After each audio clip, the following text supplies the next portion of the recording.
In this video, we will be discussing about sine rule, and this is going to be a very important result for you to apply, and even for Lami's theorem, it is going to be really useful.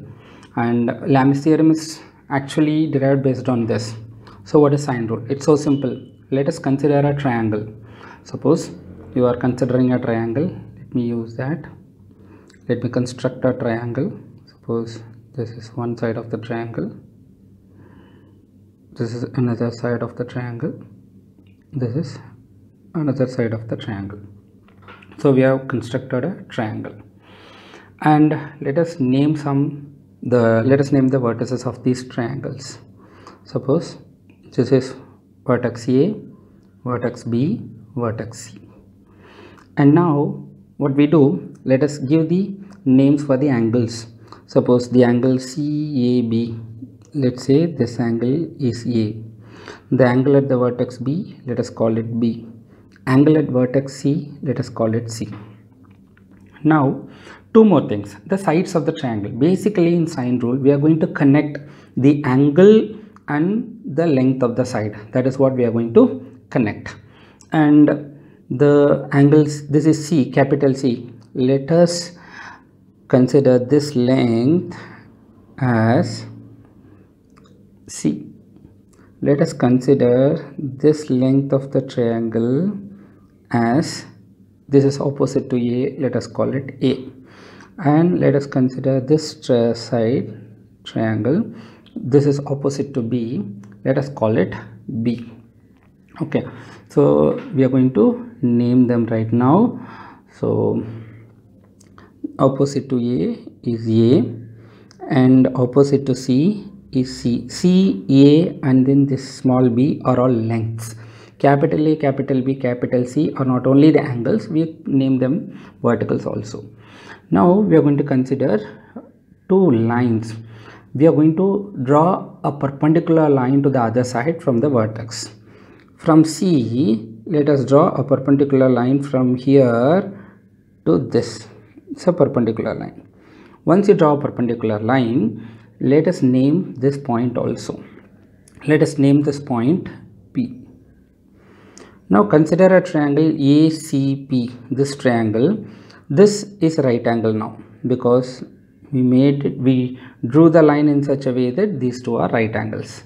In such case, so what will happen?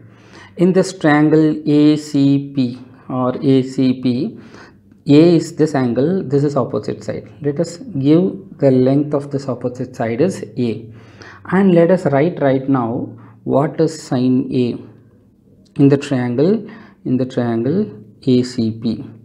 So sine A is opposite side by hypotenuse side. Opposite side is H, hypotenuse side is B. So sine A is equal to H by B. At the same time, consider this triangle BCP. In this triangle BCP, what is sine B? Sine B is opposite side by hypotenuse side. So H by A. So sine B equal to H by A. From this cross multiply, H is equal to A sine B. Here H is equal to B sine A. Their right hand sides are equal, left hand sides must be equal. So B sine A equal to A sine B. So sine A by this A is equal to sine B by B.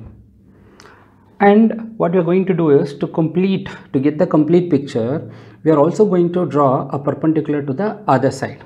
Let me choose a different color for this line, and from A to this side perpendicular, you draw one perpendicular, and this is right angle and this is also a right angle. So let us give, this is 90 degree, this is 90 degree. Since we named it P, let us name it P prime. This length was H, this length let us call it L. Now that you have got two right angles with this line, one is BCP prime, the other one is CAP prime.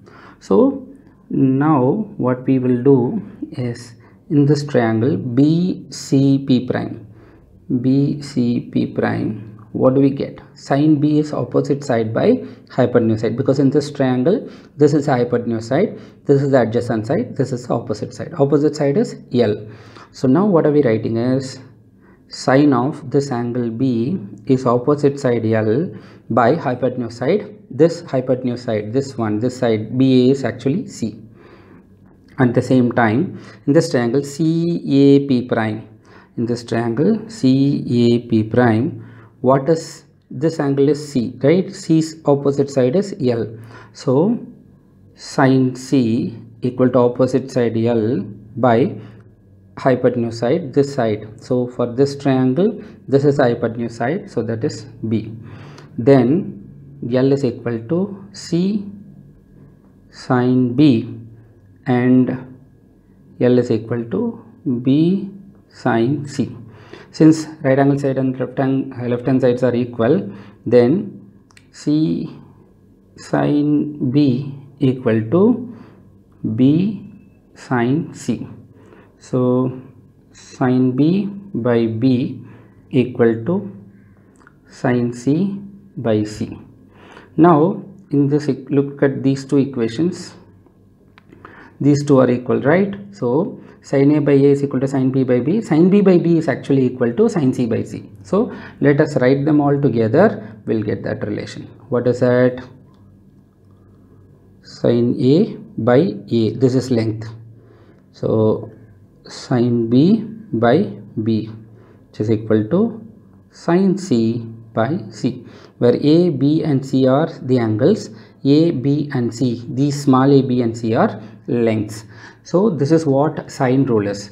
So what is that sine rule? So sin A by A equal to sin B by B equal to sin C by C. And once you are thorough with this, we are going to apply this in Lami's theorem, so that we will, for a kind of three forces acting such that they form a triangle. In such case, we will be applying this to arrive at Lami's theorem.